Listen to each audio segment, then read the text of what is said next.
السلام علیکم ورحمۃ اللہ وبرکاتہ نحمده ونصلی علی رسولہ الکریم اما بعد آج کا سبق سن لیجئے، سبق نمبر 32۔ حضور اکرم صلی اللہ علیہ وسلم کا ارشاد ہے کہ مجھے ایک ایسی بستی میں رہنے کا حکم کیا گیا جو ساری بستیوں کو کھا لے۔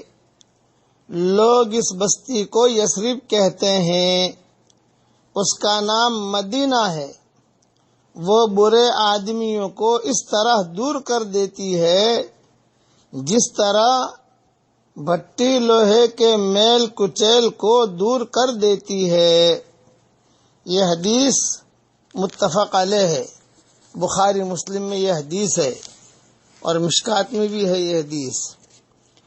ایک اور حدیث میں ہے کہ حضرت ابوبکر رضی اللہ تعالی عنہ نے کسی وقت خواب میں دیکھا تھا کہ آسمان سے ایک چاند مکہ مکرمہ میں اترا، جس کی وجہ سے سارا مکہ روشن ہو گیا۔ پھر وہ چاند آسمان کی طرف چڑھا اور مدینہ طیبہ میں جا اترا، جس کی وجہ سے مدینہ کی ساری زمین روشن ہو گئی۔ یہ لمبا خواب ہے۔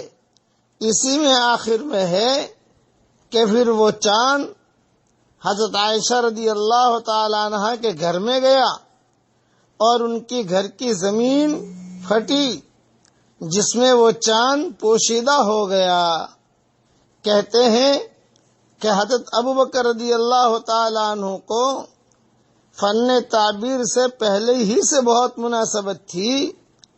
اس خواب سے انہوں نے مدینہ منورہ کی ہجرت اور آخر میں حضور صلی اللہ علیہ وسلم کا حضرت عائشہ رضی اللہ تعالی عنہ کے مکان میں دفن ہونا سمجھ لیا تھا۔ یہ حدیث بھی دوسری کتابوں میں ہے، بخاری شریف وغیرہ میں تو نہیں ہے، لیکن یعنی سند کے اعتبار سے کوئی اتنی مضبوط حدیث نہیں ہے، لیکن علماء نے لکھا ہے۔ آج چونکہ میری طبیعت ٹھیک نہیں، اس لیے دیر سے میں سبق دے رہا ہوں۔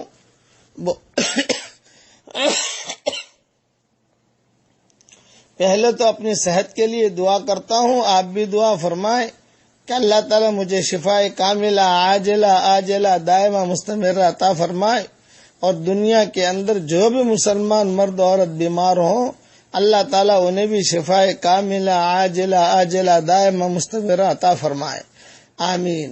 بقیہ تفصیل انشاءاللہ کل عرض کروں گا۔ والسلام علیکم ورحمۃ اللہ وبرکاتہ، وآخر دعوانا ان الحمد للہ رب العالمین۔